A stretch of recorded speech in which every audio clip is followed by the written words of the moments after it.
অনুরোধ করব অধ্যাপক অশোক বিশ্বাস মহাশয়কে।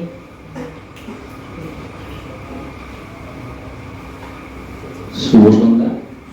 মঞ্চে উপবিষ্ট বিভাগীয় প্রধান প্রফেসর আশিস পাল, অধ্যাপক সঞ্জীব মৃধা, শিক্ষক প্রফেসর পরিমল দেবনাথ, অন্যান্য অধ্যাপক অধ্যাপিকা বৃন্দ, এই যাদবপুর বিশ্ববিদ্যালয়ে উপস্থিত আনন্দধারার সদস্যবৃন্দ এবং আমার প্রিয় ছাত্রছাত্রী এবং গবেষকবৃন্দ। এমন একটা সময় আমাকে বলতে বলা হয়েছে, ঠিক নীরজ চোপড়ার কম্পিটিশন চলছে।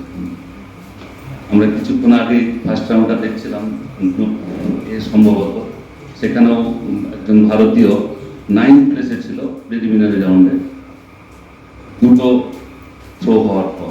তারপরে অপেক্ষা করছিলাম যে চলবে তো এই সেমিনার, কিন্তু দেখবো কি করে। যাই হোক, আমাকে সময় দেওয়া হয়েছে 15 মিনিট, জানি না শেষ করতে পারবো, চেষ্টা করব। ছিল কি যে অলিম্পিকের প্রেক্ষাপটে ভারতীয় ক্রীড়া সংস্কৃতি, সেটা এই সংস্কৃতি বলতে গেলে অনেক কিছু কথা বলতেই হয়। নেক্সট,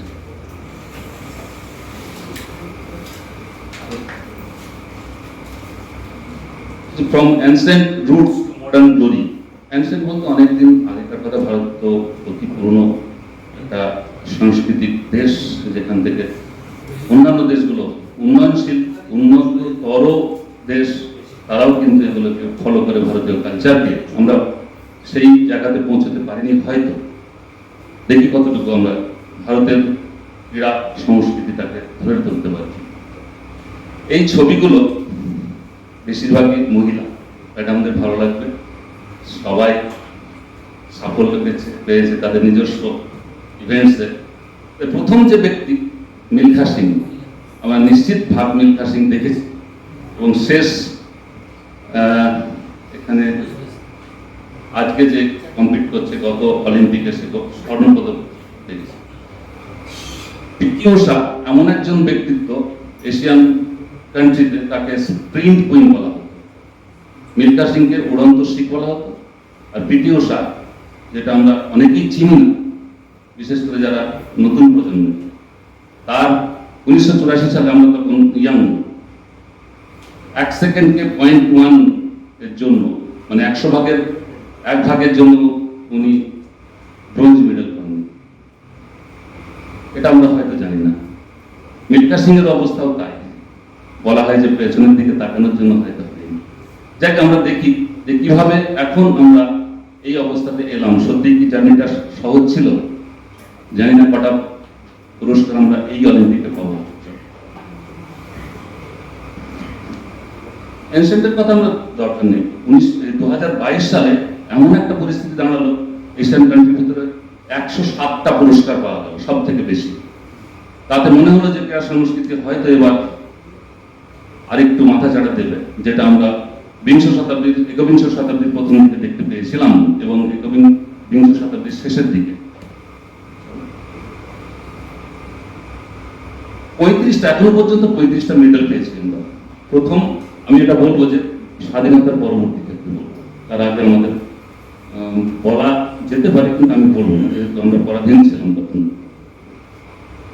এই ভদ্রলোক যাদব 1952 সালে, আমি কাছে একটা ছোট্ট উদাহরণ দিই। আর এখন এই যে অভিনব বিন্দ্রা, ইনি পেলেন 2008 সালে। তার ভিতরেও কিন্তু কিছু কিছু জিনিস আমরা পেয়েছি, হকি। এবং শেষ আমরা আগের যে শতাব্দী, তাতে পেলাম যে লিন্ডার পেজ আমরা পেয়েছি 1996-এ ব্রোঞ্জ মেডেল, যেটা হচ্ছে টেনিসে ব্রোঞ্জ মেডেল পেয়েছি। আর এই যে নীরজ চোপড়াকে দেখে আমরা কিন্তু অনুপ্রাণিত হচ্ছি মারাত্মকভাবে, ঘরে ঘরে ঢুকে গেছে। ঠিক আছে, দেখা যাক, অ্যাথলেট পারে, আমরা ভারতীয়, আমরা পারি। 2020 সালে একটা মাইলস্টোন। তার আগেও অবশ্য অভিনব বিন্দ্রা একটা শুটিং এ পুরস্কার পেয়েছিলেন, সেখান থেকে আমাদের অনেকটাই শিক্ষা হয়েছে। একবিংশ শতাব্দীতে দেখা গেল যে ডেভেলপমেন্ট একটু তুলনামূলকভাবে বেশি হয়েছে। প্রাইজের সংখ্যাকে নিরিখে যদি আমরা বিচার করি, ব্যাডমিন্টন এই যে প্রকাশ পড়াবেন উনি বললেন ভাইস চ্যান্সেলর স্যার প্রকাশ পড়াবেন কমনওয়েলথেও সোনা পেয়েছিলেন এবং অল ইংল্যান্ড ব্যাডমিন্টনে সোনা পেয়েছিলেন, চ্যাম্পিয়ন হয়েছিলেন।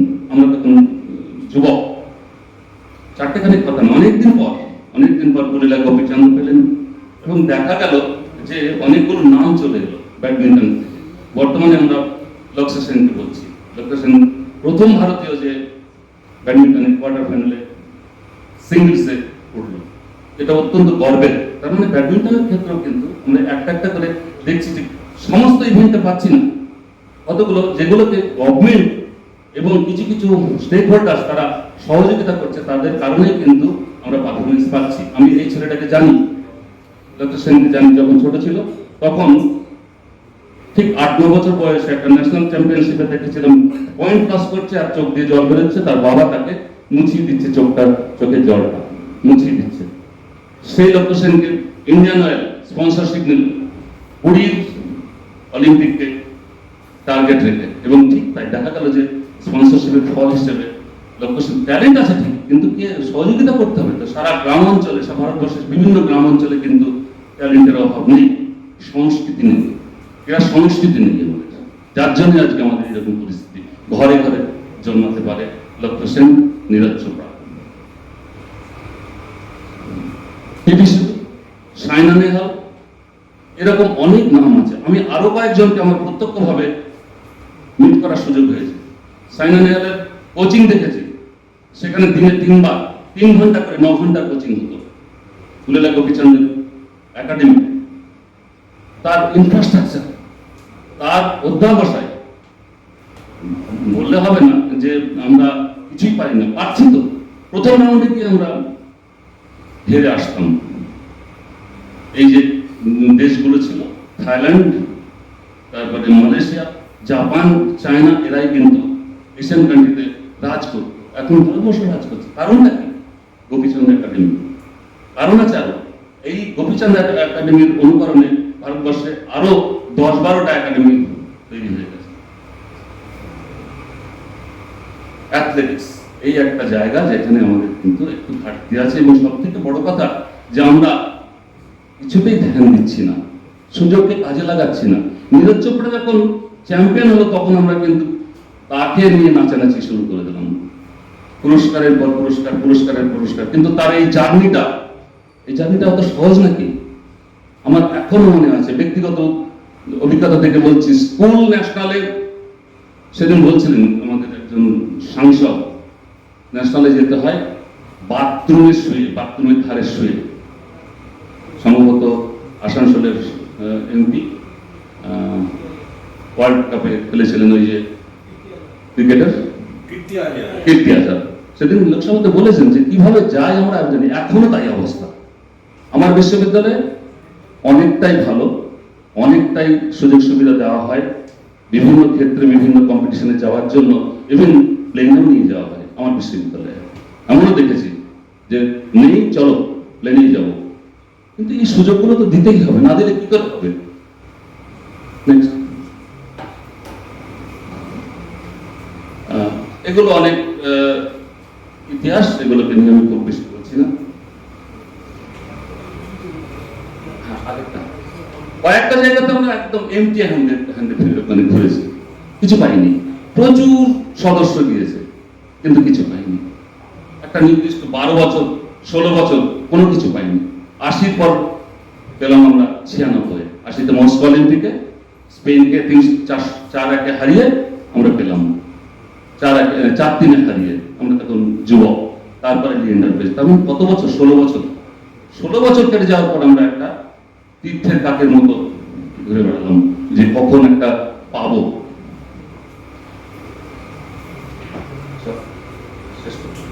12 সাল 8-এর পর 12 সাল, সেখানে অনেকগুলো দেখা গেল, সুশীল কুমার, সাইনা নেহওয়াল, মেরি কম, গগন নারায়ণ, বিজয় কুমার, যোগেশ্বর দত্ত, ব্রোঞ্জ, এগুলো সব কিছু ব্রোঞ্জ পেলেন উনি। এগুলো অনেকগুলো নাম যেগুলো উঠে আসলো 12 সাল। তারপরে 16 সাক্ষী মালিক প্রথম মহিলা যে রেসলিং এ ইন্ডিভিজুয়াল ইভেন্টে প্রাইজ পেলেন। পিভি সিন্ধু সিলভার পেলেন, ইয়াংগেস্ট, পিভি সিন্ধু সব থেকে ইয়াংগেস্ট ইয়ে ছিলেন, ভারতীয় ইয়াংগেস্ট। এই যে কতগুলো জায়গা আমরা দেখছি 2020 সালে, এগুলো তাদের 20 সালের পুরস্কার। এই পুরস্কারগুলো আমরা অনুপ্রাণিত হলাম। আমার পরবর্তী ভেবেছিলাম যে 24-এর 6 সালে, এই 6 তারিখে আগস্টের আরো হয়তো 3টে হয়েছে, সেটা হয়তো 6টা হয়ে যেতে পারে। অপেক্ষা করছিলাম, লক্ষ্য সেন হয়তো একটা ব্রোঞ্জ পাবে, হয়তো আরো 2-একটা কুস্তি এবং শুটিং এ পাবো, বক্সিং এ পাবো, কিন্তু আমরা পেলাম না। দেখি আজকে এখন একটু পরে হয়তো হকির সেমিফাইনালটা হবে, জানি না ওতে কি পাবো, আশায় থাকি। নেক্সট, এই যে এই লিস্ট হচ্ছে ঠিক 48 সাল থেকে কত জায়গাতে, যে দেখুন 000 সব, এখানে কোনো কিছু পাওয়া যায়নি, কোনো কিছু পাওয়া যায়নি। কত পজিশন আছে লাস্টের আগের, তাতে কোন পজিশন 22, 26, 24, 32, 24, তখন কিছুই পেতাম না। দেশের সংখ্যাটাও ছিল খুব কম, যারা অংশগ্রহণ করতো তাদের সংখ্যাটাও খুব কম ছিল। আস্তে আস্তে দেশের সংখ্যাটা বাড়লো। ঠিক আমরা যখন 2020-তে পেলাম 7খানা মেডেল, 206 জন পার্টিসিপেন্ট, এই দেশ পার্টিসিপেটেড কান্ট্রি, আমরা কত পজিশন? 48। এটা একটা গ্রাফ, প্রাইজ পেয়েছে কোন কোন জায়গাতে, কিভাবে, কোন জায়গাতে। একটা ব্ল্যাঙ্ক, এই যে একদম নিচে 8 থেকে 12 কিছু হয়নি, একটা সামান্য পাওয়া গিয়েছিল। চলো, স্পোর্টস কালচার বিয়ন্ড অলিম্পিক হচ্ছে যে to find lasting success, India needs to start at the very bottom. একটু আগে বলছিলেন যে মাস পার্টিসিপেশন এবং ইয়াংদের কে ধরবে, ক্যাচ দেন ইয়াং, এই শব্দটা কে করবে? মাস পার্টিসিপেশন কে করবে? কোথায় কোথায় সেই সুযোগ? আমরা এখনো চাই না, আমাদের গার্জেন বা আমরা যাই বলি না কেন, আমার ছেলে মেয়েকে কখনো আমরা চাই না যে মাঠে গিয়ে খেলাধুলা করুক, কম্পিটিশন করুক। কারণটা কি?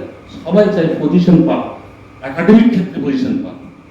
কারণ হচ্ছে যে সে পড়ে খেলাধুলা করে করবে কি, তার পেশাগত দিক কোথায়, তার ভবিষ্যৎ কোথায়, তার সিকিউরিটি কোথায়, নিরাপত্তা কোথায়, যে আমি তাকে পাঠাবো।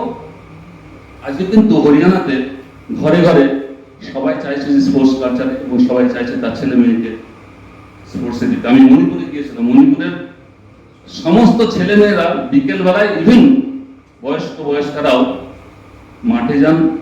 তাদের ভিতরে একটা কালচার তৈরি হয়ে গেছে যে কিছু একটা করলেই একটা অন্তত চাকরি পাবো, একটা চাকরি পাবো। আমরা এমন একটা রাজ্যে বাস করি, সেই রাজ্য থেকে কিন্তু একটা পার্টিসিপেন্ট নেই এবছর অলিম্পিক। এটা একটা দুঃখের। ট্যালেন্ট নেই তা না, ট্যালেন্টের সংখ্যা প্রচুর, কিন্তু পরিকল্পনার অভাব। এই তাকে কিন্তু অনেক পরিশ্রম করতে হয়েছে নীরজ চোপড়া, মারাত্মক ভাবে পরিশ্রম করতে হয়েছে। এরকম নীরজ চোপড়া ঘরে ঘরে আছে, আমরা জানি না, আমরা খোঁজার চেষ্টা করি না, আমরা খুঁজে পেয়েও তাকে সুযোগ দিতে পারি না। চলো নেক্সট। 89 হয়ে গেছে। 89 है একটু আগে 89 হয়ে গেছে। এটা তো আগেরটা দিয়েছে রে, আজকেরটা এখন ঠিক আছে, ওটা ভুল। আজকে চলো নেক্সট, চলো নেক্সট। এই যে পুলেলা গোপীচাঁদ ঘরে ঘরে ঘুরে ফেলেছেন যে আমার একটা একাডেমি দরকার, আমাকে সহযোগিতা করুন। হায়দ্রাবাদ অর্থাৎ অন্ধ্রপ্রদেশ সরকার তাকে এমন একটা পরিষদ দিয়েছে, ভাবা যায় না, সেখানে সমস্ত কিছু আছে। একসঙ্গে 12টা court, multi gym, health club, মাঠ, ফিটনেস কে ধরে রাখার জন্য এক্সপার্ট, অসংখ্য এক্সপার্ট। আজকে তার প্রোডাকশন সাইনা নেহাল, আজকে তার প্রোডাকশন আরো অনেকগুলো, যেগুলো আমি এখন ঠিক বলতে পারছি না। এই সিধু ওখানে ছিল, সিধু ওখানে আমি দেখেছি তাদেরকে প্র্যাকটিস করতে। আর যে ডাবল সেকেন্ড ছিল জোলাগুট্টা, তারপরে নাচাপ্পা, সব ওখানকার প্রোডাকশন। সুযোগ না দিলে হবে না, কিছুতেই হবে না। কালচারটা কোথা থেকে আসবে? ঘরে ঘরে ঢুকবে তবেই তো। নীরজ চোপড়ার ঘরে জিনিস আমরা কিন্তু এখন ঘুরছে সব জায়গাতে, কিন্তু তার আগে ক্রিকেট ঢুকে গেছে। ক্রিকেটটা ঢুকে গেছে, অপরাধ না, ঢুকুক। এই সমস্ত তার নিজস্ব চেষ্টা করেছে, ফেডারেশন গুলো, অন্যান্য যে সমস্ত সংস্থা তারা চেষ্টা করুক। তো কে আসবে? গভর্নমেন্ট সমস্ত জায়গায় নেই। ইউএসএ তে সরকার খুব বেশি টাকা পয়সা দেয় না, সমস্ত কিন্তু স্পন্সর। কিন্তু under the umbrella of the government. একদম ইউএসএ হচ্ছে খেলাধুলা জগতে বিশেষ করে অলিম্পিকে সব থেকে বেশি সাকসেসফুল।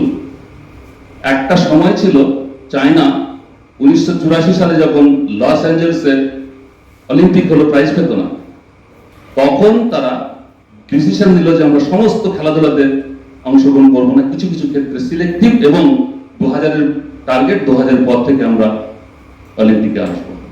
তারপর দেখা গেল তাদের গ্র্যাপটা দেখা যাচ্ছে 2000-এর পর মারাত্মক ভাবে। কিন্তু সেই পরিকল্পনাটা তো আমরা নিতে পারছি না। আমাদের দেশে প্রচুর স্কিম আছে, 10-12টা স্কিম আছে খেলাধুলাকে উন্নতি করার জন্য, যেগুলো আমি ডিটেলস বলবো না এখানে।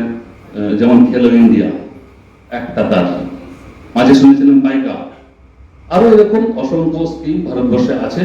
অর্থের অভাব নেই, কিন্তু মানসিকতার অভাব।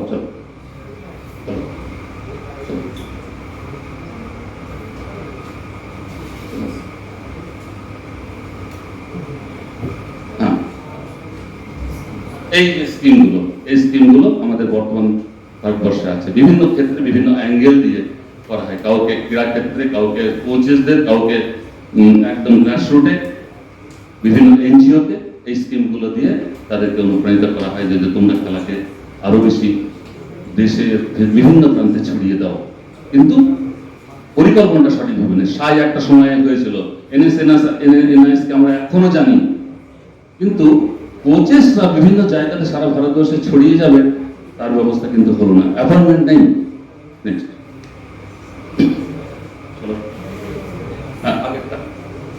অর্গানাইজেশন। এই যে অর্গানাইজেশন থেকে আমরা কথা বলি, যে আমরা দেখেছি কিনা জানি না, এই যে নিচে সিনেমাটা লেখা আছে ময়দান, নিশ্চিত দেখেছি আমরা। তখন স্যার এখানে বসে আছেন, রহিম সাহেবকে চিনবেন, অনেক যারা সিনিয়র তারা রহিম সাহেবকে চিনবেন। এই সিনেমা থেকে সবাই উপলব্ধি করবে ট্যালেন্টকে কিভাবে উনি কাজে লাগিয়েছিলেন। নিজের ছেলেকেও শেষ পর্যন্ত বাদ দিয়েছিলেন, কারণ ইন্ডিয়ান টিম যাবে না, এমন একটা সময় হয়েছিল ইন্ডিয়ান টিম এশিয়ান গেমসে যাবে না। তখন নিজে গিয়ে বলেছিলেন যে আমাকে একটু দেখতে দেওয়া হোক, আমাকে একটা স্পোর্টস মিনিস্টার সঙ্গে মিট করতে দেওয়া হোক।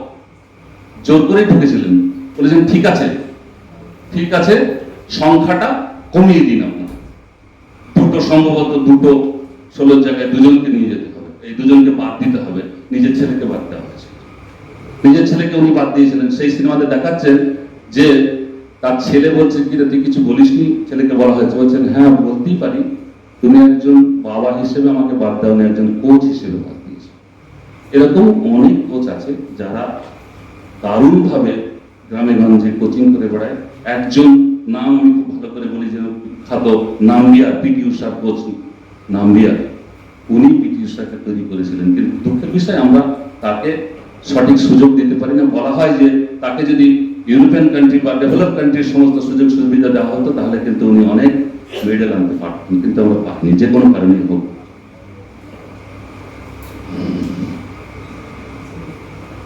কিভাবে sports is important in students life. Now আমি আসছি সামান্য ভিতরে শেষ করে দেবো।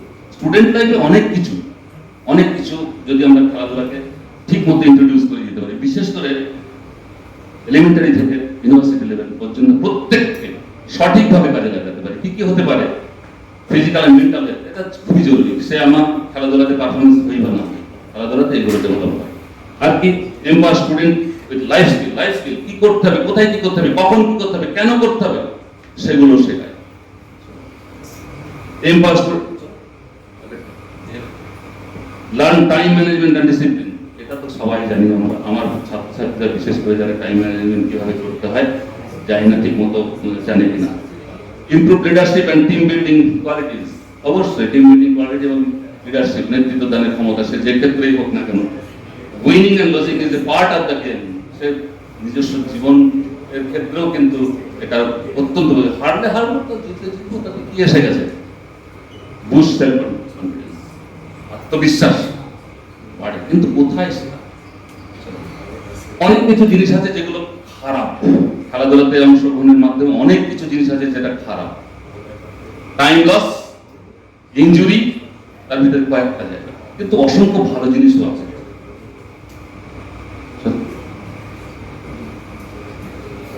সব ভালো জিনিস। চলো টাইম নেই, যার জন্য আমি স্কিপ করছি। তাহলে ঘরে ঘরে দিতে গেলে আমাদের প্রথম কাজ হচ্ছে সরকারকে সঠিকভাবে প্ল্যান করতে হবে, স্টেক হোল্ডারদের প্ল্যান করতে হবে, অর্গানাইজেশনদের প্ল্যান করতে হবে, আর সামগ্রিকভাবে স্পোর্টস যে প্রফেশন এইটা এস্টাবলিশ করতে হবে। মণিপুর পেরেছে, হরিয়ানা পেরেছে, কেরালা পেরেছে, আমরা এখনো পারলাম না। আর সরকারি তরফে সমস্ত জায়গাতেই কিন্তু, বিশেষ করে আমি শারীর শিক্ষার মানুষ বলে বলবো না, সর্বস্তরে শারীর শিক্ষার প্রয়োজন, সে এলিমেন্টারি থেকে একদম বিশ্ববিদ্যালয় স্তরে। আমার একটা ছোট্ট উদাহরণ বলি, উদাহরণটা এরকম, উদাহরণ একদম ফ্যাক্ট। সেটা হচ্ছে এখনো কলকাতার বুকে বা পশ্চিমবঙ্গের কোনো কলেজ বা বিশেষ করে যাদবপুরে যাওয়া হয়, স্পোর্টস কোটা বলে কিছু নেই, স্পোর্টস কোটা বলে কোথাও কিছু নেই। ইদানিং কিছু কোটা রিক্রুটমেন্টের ক্ষেত্রে চলে এসেছে, জানি না আদৌ সেটা কিভাবে সিলেকশন হচ্ছে, সেটাও একটা কোশ্চেন আছে। তবুও বলবো আমরা আশায় আছি, জানি না নীরজ চোপড়া কোন রেজাল্টটা করলেন, আমি এখনো পর্যন্ত খবর পাইনি। আশায় থাকলাম, আমরাও আশায় থাকবো আগামী দিনে। 79.36 আচ্ছা, কত নম্বর? দেখাচ্ছে মানে ফাইনালে উঠে গেছে।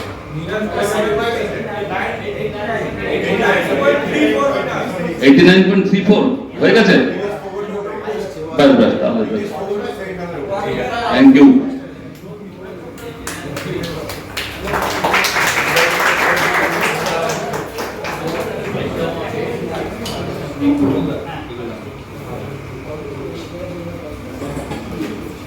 অনেক ধন্যবাদ জানাচ্ছি অধ্যাপক অশোক কুমার বিশ্বাস মহাশয়কে, কারণ এইরকম তথ্যবহুল বিষয় আলোচনা না হলে, মানে পরিসংখ্যান আলোচনা না হলে আমরা বিষয়ের গভীরতা সম্পর্কে ধারণা করতে পারবো না। সেই জায়গা থেকে এটি একটি অত্যন্ত মূল্যবান বক্তব্য ছিল, আমাদের সকলের ভীষণ প্রয়োজনীয় এই তথ্যগুলো জানা। ধন্যবাদ জানাচ্ছি অশোকবাবুকে আবারও। তবে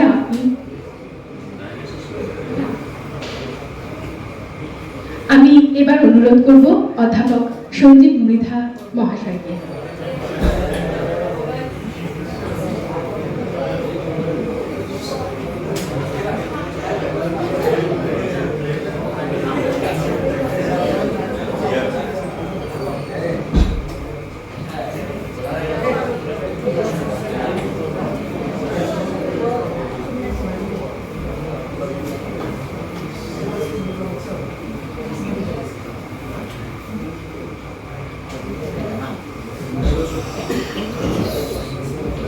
সকলকে শুভ অপরাহ্নের আন্তরিক শুভেচ্ছা। আজকের আলোচনা চক্রে উপস্থিত আমার সহকর্মীবৃন্দ, শিক্ষক মণ্ডলী,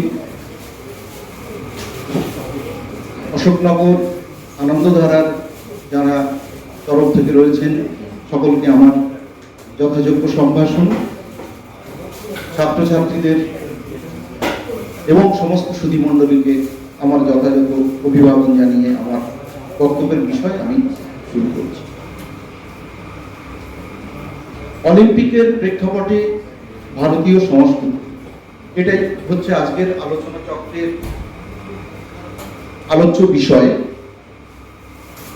এখন এই আলোচ্য বিষয় থেকে দুটি প্রধান দিক চলে আসছে। একটা হচ্ছে ভারতীয় সংস্কৃতি যদি আলাদা করে দেখি, আর একটা হলো ক্রীড়া সংস্কৃতি। এবার অলিম্পিককে সামনে রেখে বা অলিম্পিকের প্রেক্ষাপটে, এখন এই যে সংস্কৃতি শব্দটি, এটি কিন্তু একটি সোশিওলজিক্যাল কনসেপ্ট। তার মানে একটা সামাজিক পরিমণ্ডলের মধ্যে থেকে উঠে আসা একটি বিশেষ বৈশিষ্ট্য, জনজীবনে, নাগরিক জীবনে একটি বৈশিষ্ট্য। এই সংস্কৃতিকে বুঝতে হলে আমরা কতগুলো শব্দ সেগুলো খুব সহজে যদি একটু দেখি, যেমন customs, traditions, Trends in the society, এই বিষয়গুলো, এগুলো ব্যাপক অর্থে যে সংস্কৃতিকে ব্যবহার করা হয় তার এক একটা ছোট ছোট পার্ট, এবং এগুলো সম্পর্কে আমাদের একটা কম বেশি ধারণাও রয়েছে সকলের কাছেই। সংস্কৃতির একটি উপাদান বা একটি দিক হিসেবে বলা যেতে পারে পলিটিক্যাল কালচার, রাজনৈতিক সংস্কৃতি। যে কোনো দেশের কাছে এটা কিন্তু খুব গুরুত্বপূর্ণ, যে কোনো বিষয়ে ক্ষেত্রেই যদি আমরা আলোচনা করি, কারণ রাজনৈতিক সদিচ্ছা নীতি নির্ধারণ করার জন্য অত্যন্ত গুরুত্বপূর্ণ কোনো দেশের ক্ষেত্রে। এবং আজকের দিনে যে নীতি নির্ধারণ হলো সেই অনুযায়ী বাজেট তৈরি হলো, বাজেট অ্যালোকেশন হলো, বিভিন্ন কর্মকাণ্ড হলো, তার এক্সপার্টাইজ তৈরি হলো, মানুষের মধ্যে একটা তার ব্যাপক আকারে যে সদিচ্ছা সেটা ছড়িয়ে পড়লো সাধারণ মানুষের ব্যক্তি জীবনে, এবং নতুন প্রজন্ম, বিশেষ করে যারা তরুণ প্রজন্ম, তারা সেটার মাধ্যমে অনেক বেশি আগামী দিনের জন্য নিজেদেরকে তৈরি করে নিতে পারলো। তারা তৈরি করে নিতে পারলো তারও পরবর্তী প্রজন্মকে আরো সুস্থায়ীভাবে এগিয়ে নিয়ে যাওয়ার জন্য, সুস্থায়ীভাবে। এখানে যার ইংরেজি কথাটা এখন খুব বেশি করে চলছে, যদি ইউএন সাস্টেনেবল ডেভেলপমেন্ট গোল যদি আমরা ধরি, 17টা এরিয়াতে ইউএন সাস্টেনেবল ডেভেলপমেন্ট, তার মধ্যে অন্যতম একটা হচ্ছে জেন্ডার ইস্যু। এবং অশোকনগর আনন্দধারা যে এই বিষয়টি নিয়ে কাজ করে, এটি অত্যন্ত প্রশংসনীয় বিষয়। কারণ 1952 সালে ভারতের ক্ষেত্রেই যদি বলি, প্রথম মহিলারা পার্টিসিপেট করছেন অলিম্পিক, এবং পরবর্তীকালে ভারতের যদি সাফল্য আমরা দেখি, বেশিরভাগ ক্ষেত্রে সাফল্যটা কিন্তু মহিলারাই নিয়ে আসছে। দুটি স্বর্ণপদক এসছে ঠিকই, কিন্তু এটা সময় বলবে বা ইতিহাস বলবে যে এটা ব্যতিক্রমী শোনা, ব্যতিক্রম একটা পারফরমেন্স। দুজনের কোনো পারফরমেন্সকেই ছোট করা যায় না, বিশেষত অলিম্পিকের পারফরমেন্স, যেখানে 24টি গ্র্যান্ড স্ল্যাম জয়ী এবং 40টা মাস্টার্স, এটিপি মাস্টার্স টুর্নামেন্ট জেতা নোভাক জোকোভিক বলেন, আমি আমার জীবনকেও বাজি রেখেছিলাম, কারণ অলিম্পিকের সোনাটা আমার কাছে ছিল না। ইভেন আমার পরিবারকেও বাজি রেখেছিলাম, তার পরিবার তখন গ্যালারিতে বসে খেলা দেখছে। তো সুতরাং এই অলিম্পিক যে একটা শ্রেষ্ঠত্বের নিদর্শন, ওয়ার্ল্ডের সব থেকে বড় একটা ইভেন্ট, প্রতি 4 বছর অন্তর অন্তর, আর সমস্ত কিছুকে ছাপিয়ে যায় অলিম্পিক। তো সেখানে এসে একটা পারফরমেন্স তৈরি করা, সেটা কিন্তু কোনো একজন একক মানুষের প্রচেষ্টার সাফল্য হতে পারে না। তার পিছনে যেমন একজন খুব সফল গায়ক, তার পিছনে যেমন টিম অফ মিউজিশিয়ানস থাকে, সেরকম সেখানে অনেক যন্ত্রানুষঙ্গ থাকে, সেগুলো এক সুর তাল ছন্দে বাজে, এবং গায়ক তিনি কিন্তু গান সেই অনুযায়ী উপস্থাপন করেন। তার পিছনে তার যা থেকে 10, 12, 15, 20 বছরের সাধনা, সেটাই পারফেকশনে নিয়ে যায়। খেলাধুলোর ক্ষেত্রেও কিন্তু বিষয়টি একেবারেই তাই। তো এখানে আমাদের দেখতে হবে যে আমাদের ক্রীড়া ক্ষেত্রে বাজেট কতটুকু আছে, আমাদের দেশের মূল বাজেটের, আমাদের বিভিন্ন রাজ্যগুলির বাজেট কতটুকু আছে। শুধু ক্রীড়া ক্ষেত্রেই বলবো না, শিক্ষা ক্ষেত্রেও বলবো বাজেট কতটুকু আছে, স্বাস্থ্য ক্ষেত্রে বাজেট কতটুকু আছে। কারণ এই সমস্ত বিষয়গুলো ক্রীড়া সংস্কৃতির সঙ্গে ওতপ্রোতভাবে যুক্ত। কারণ ক্রীড়া সংস্কৃতি কোনো একটি একক সংস্কৃতি নয়, এটি একটি overlapping of many cultural context বা বিভিন্ন ডাইমেনশন, ডোমেন্স, সেই দিক থেকে। তো এখান থেকে আমরা যে জিনিস দেখতে পাচ্ছি, হোল ওয়ার্ল্ডের যে সিনারিও, তাতে দেখছি ইউরোপ ট্র্যাডিশনালি, তারা তো কলোনিয়াল রুলার, তাদের কাছে ওয়েলথ ছিল, পাওয়ার ছিল, অনেক সময় তারা পেত, সেই জন্য তারা স্পোর্টসে অংশগ্রহণ করত বিনোদনের জন্য। পরবর্তীকালে তারও আগে যদি আমরা গ্রিস অ্যাথেন্সে চলে যাই, সেটার তো আবার একটা ফিলোসফিক্যাল কনসেপ্ট আছে। কিন্তু পরবর্তীকালে আমরা যে চায়নার কথা শুনলাম, 1948-এ তারা স্বাধীন হয়েছে, আমরা 1947-এ স্বাধীন হয়েছি, আমেরিকা পরাধীন ছিল, অস্ট্রেলিয়া কলোনি ছিল।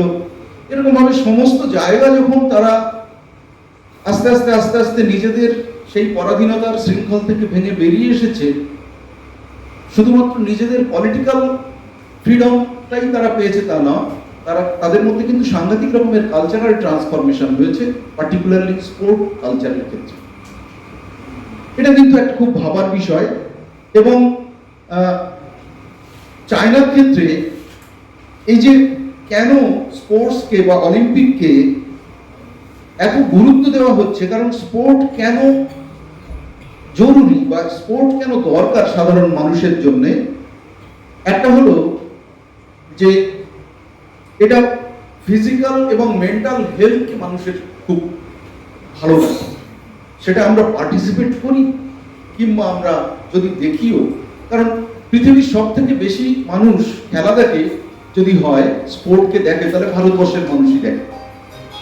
এবং এটা একটা পজিটিভ রিক্রিয়েশন, মানে এটা কোনো ক্ষতি করে না, মানুষকে একটা পজিটিভ রিক্রিয়েশনের জায়গায় নিয়ে যায়, ইকোনমিকে বুস্ট করতে সাহায্য করে। ভারতবর্ষের স্পোর্টসের যে বিভিন্ন লিগগুলো, বিভিন্ন এই বিষয়গুলো যে চলে এসছে, এটা কিন্তু ইকোনমিক ট্রান্সফরমেশন হচ্ছে ভারতবর্ষে।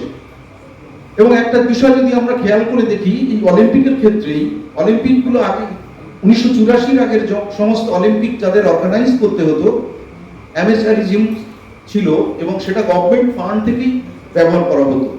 আপনাদের মনে থাকবে 1976-এর নাদিয়া কোমানেচির অলিম্পিক, বিখ্যাত অলিম্পিক, মন্ট্রিয়াল অলিম্পিক হয়েছিল কানাডাতে।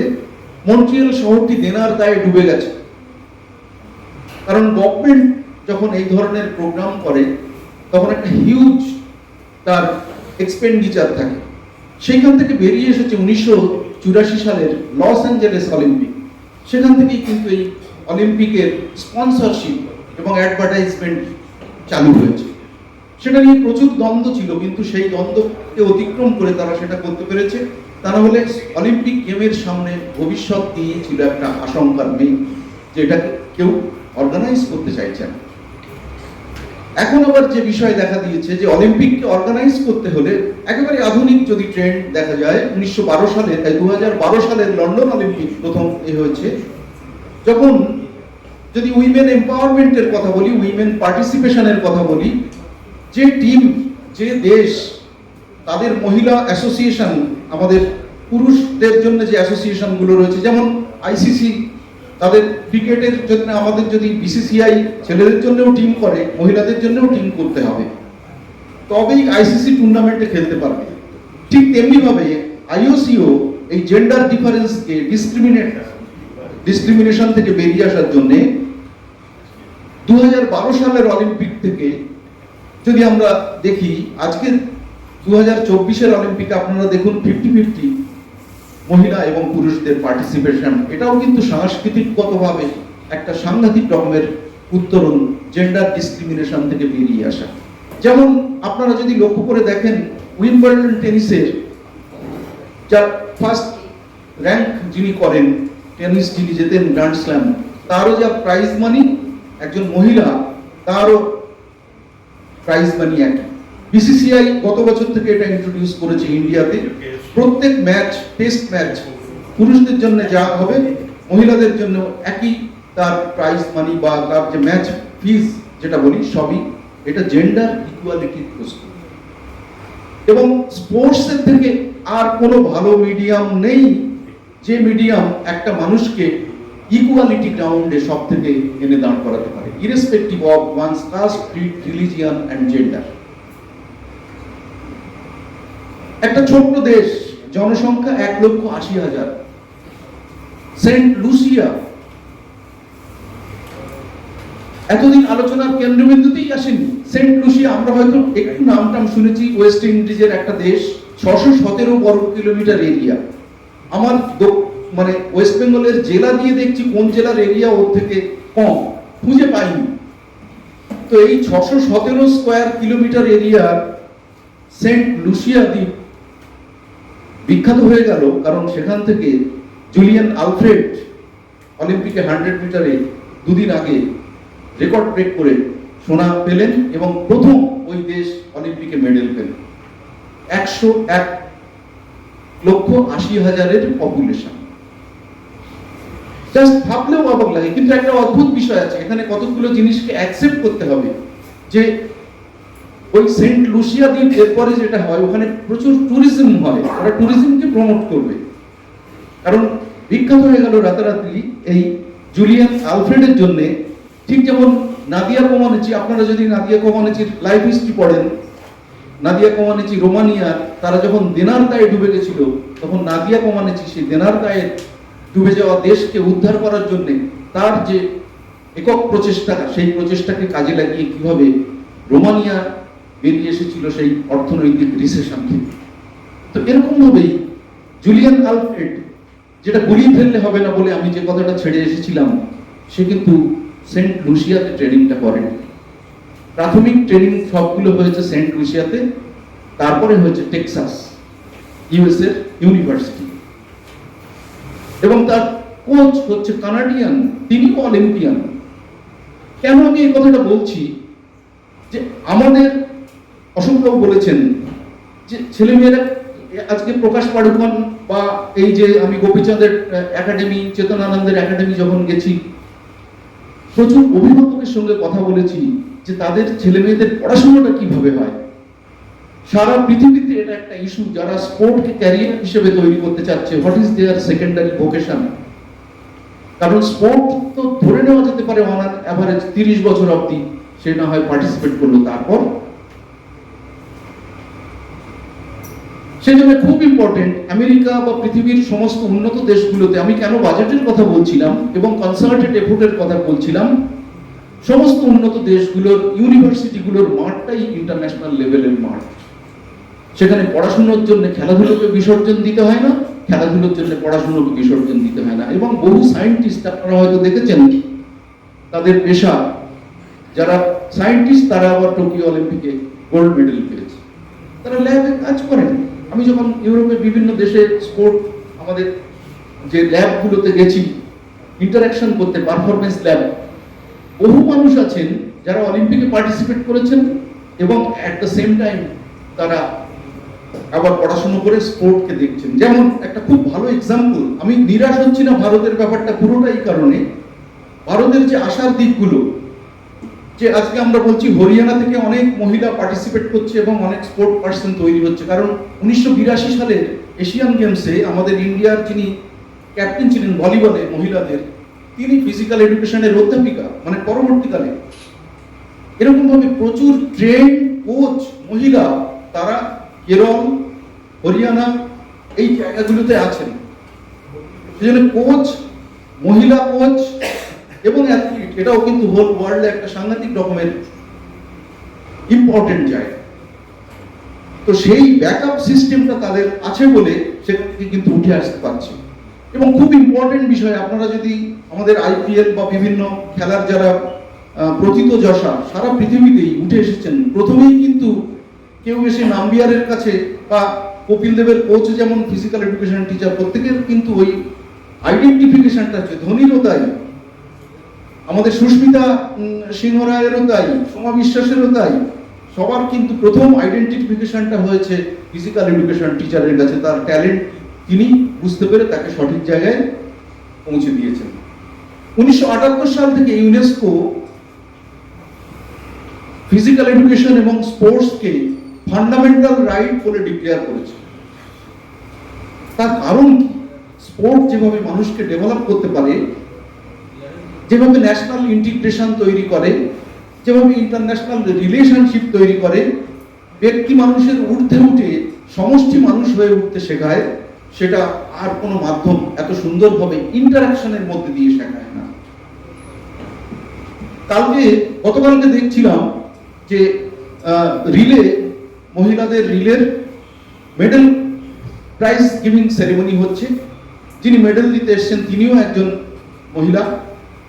ঘটনাচক্রে আমি দেখছি খুব যে গলায় একটা মেডেলের মতো কিছু রয়েছে, তারও যিনি প্রাইজ দিতে এসছেন। তারপরে দেখা যাচ্ছে অলিম্পিকের রিংগুলো সোনার, সেইগুলো দেওয়া আছে। মানে তিনি এসে আবার পরিয়ে দিচ্ছেন। এবং খুব আশ্চর্যের বিষয় যেটা, পুরুষদের রিলেতে আমি যেটা দেখলাম, সেকেন্ড এবং থার্ড দুপাশে দাঁড়িয়ে আছে ইউএসএ টিম, এবং 1 নম্বরে দাঁড়িয়ে আছে চায়না। যেটা অশোকদা বলছিলেন, এখান থেকে 20 বছর আগে, 25 বছর, 30 বছর আগে চায়নার কিন্তু এই সাংঘাতিক রকমের পারফরমেন্স ছিল না, কারণ ওরা 1980s থেকেই ওরা কিন্তু এইটাকে প্রমোট করে গেছে যে আমরা কিন্তু আগামী দিনে এই জায়গায় টার্গেট করবো। এবং আপনি খুব কয়েক দেশ ছাড়া, ইউএস, অস্ট্রেলিয়া ছাড়া সমস্ত ইভেন্টে পার্টিসিপেট করছে, এরকম কিন্তু করে না কোনো দেশ। তাদের স্ট্রং কোন জায়গাগুলো, কোন কোন গেমগুলোতে ফোকাস করলে তাদের যে body structure, body genetic condition, এটা তো বেসিক, এটা তো ফান্ডামেন্টাল, এটা 50%, বাকি 50% ট্রেনিং, কোচিং ইত্যাদি ইত্যাদি। কিন্তু প্রথমটাই হচ্ছে ওই স্ট্রাকচার। আমি যখন ফার্স্ট ইউরোপে গেছি, আমাদের, আপনারা হয়তো জানবেন, অ্যানথ্রোপোমেট্রি, কিনান্থ্রোপোমেট্রি বলে একটা ফিল্ড আছে, মানুষের পারফরমেন্স এবং তার বডি স্ট্রাকচার কেমন। 1956-1960 অলিম্পিক থেকেই এই অনুযায়ী কাজ শুরু হয়েছে। তো এই ফিল্ডের যিনি জনক, যিনি ডেফিনেশন দিয়েছেন, প্রফেসর রস এবং মিসেস রস এসছেন। এবং আমরা যখন ইন্টারাকশন করছি, আমার বিষয় ছিল আমি 100 জন ইউনিভার্সিটি স্টুডেন্ট ছেলে আর 100 জন মেয়ে, দুজনের মধ্যে হেলথ রিলেটেড ফিটনেসের কম্পেয়ার করে। এবার আমাকে উনি প্রশ্ন করলেন, what is your focus area of your research? তা আমি বললাম হেলথ অ্যান্ড অ্যানথ্রোপোমেট্রি। উনি বললেন, তুমি ঠিক এরিয়াই সিলেক্ট করেছো, কারণ তোমার দেশে স্পোর্টস পার্সনের, ট্যালেন্টেড স্পোর্টস পার্সন নেই তা আমি বলবো না, কিন্তু তোমার দেশে লিয়েন্ডার পেজ, মহেশ ভূপতি আর সানিয়া মির্জার সংখ্যা খুব কম। তোমাদের আগে কাজ করা উচিত গ্রাস রুটে। দীপা কর্মকারকে একটা ল্যান্ডিং ম্যাট দেয়নি, আপনারা হয়তো জানবেন। যখন অলিম্পিক, ওই ব্রাজিলের রিওতে অলিম্পিক হলো, একটা ল্যান্ডিং ম্যাট ছিল না দীপা কর্মকারের যাবার আগে। ও প্রদুনবা ভল্ট করতো, মানে প্রতিদিন জীবনটা বাজি রেখে ও মাঠে নামতো। তারপরে যখন ফোর্থ হয়ে ফিরে এলো, তখন তাকে প্রচুর প্রাইজ দিল।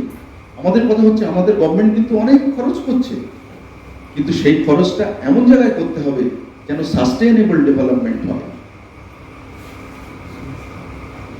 আজকে এত বছর ধরে জ্যাভলিনের কেউ তো কোয়ালিফাই করেনি। আজকে নীরজ চোপড়া গোল্ড পেয়েছে বলে আশান্বিত হওয়ার আমাদের কিচ্ছু নেই, কারণ যে দেশ কোনোদিন গত 100 বছরে কোয়ালিফাই করেনি, তার মধ্যে থেকে হঠাৎ একটা ছেলে, একটা আউটলায়ার স্ট্যাটিস্টিক্সের ভাষায় বলে, সে একটা অসাধারণ পারফরমেন্স দিয়ে গেল থেকে, ওইটা দিয়ে আমাদের এ হওয়ার বরং কিছু নেই। বরং আপনারা দেখবেন কনসিস্টেন্সি মেনটেন করছে ডিসকাস থ্রোতে মহিলাদের টিম।